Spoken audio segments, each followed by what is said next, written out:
एक दफा का जिक्र है कि गुलमोर वुड नामी जादुई बस्ती में बारबी नामी एक बासलाहियत फैशन डिजाइनर रहती थी। गुलमोर वुड एक मुनफरद जगह थी जहां जादू और तख्लीकी सलाहियतें एक दूसरे में मिलती थी और सब कुछ मुमकिन था। बारबी के पास एक खास सलाहियत थी, वो अपने फैशन डिजाइन्स को हकीकत में बदल सकती थी।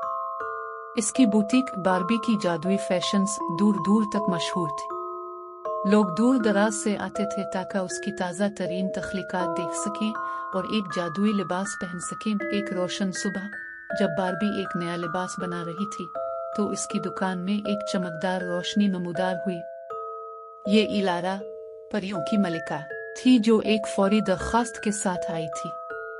बारबी, हमें तुम्हारी मदद की जरूरत है। कल बड़ी परियों की महफिल है और हमारी दर्जन बीमार हो गई है। क्या तुम परियों की शहजादियों के लिए लिबास बना सकती हो? बारबी मदद के लिए बहुत खुश थी। वो जानती थी कि ये इसके लिए सबसे जादुई डिजाइन्स बनाने का मौका है।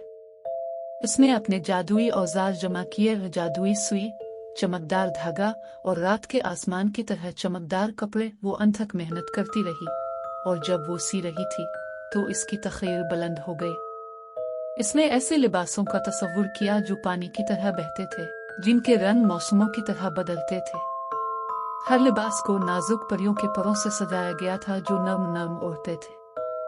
इसके जादुई हाथों ने इन डिजाइन्स को हकीकत में बदला और लिबास उसकी वर्कशॉप में नाचने लगे, हवा में घूमने लगे। जैसे जैसे रात हुई, बारबी ने आखिरी लिबास मुकम्मल कर लिया। उसने अपने काम को देखा, ये जानते हुए कि ये लिबास परियों की शहजादियों को सितारों से ज्यादा रोशन बनाएंगे। परियों की मलिका वापस आई और लिबास लेने के लिए उसकी आंखों में शुक्रगुजारी थी।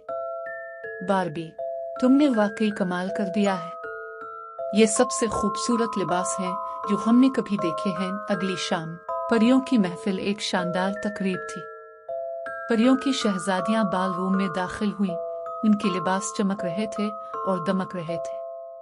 हर कोई बारबी की तख्लीकात से मुतासिर था और रात हंसी, मौसीकी और खुशी से भरी थी। तशक्कुर के तौर पर परियों की मलिका ने बारबी को एक खास ख्वाहिश दी। बारबी ने ख्वाहिश की कि इसकी बुटीक हमेशा तख्लीकीत और तहरीक से भरी रहे ताकि वो सब के लिए जादुई डिजाइन्स बनाती रहे। इस दिन के बाद बारबी की जादुई फैशंस तख्लीकीत और जादू की अलामत बन गई, सबको याद दिलाते हुए कि थोड़ी सी तख़य्युल के साथ कुछ भी मुमकिन है। और इस तरह बारबी अपने जादू को बांधती रही, एक सिलाई के साथ ख्वाबों को हकीकत बनाती रही।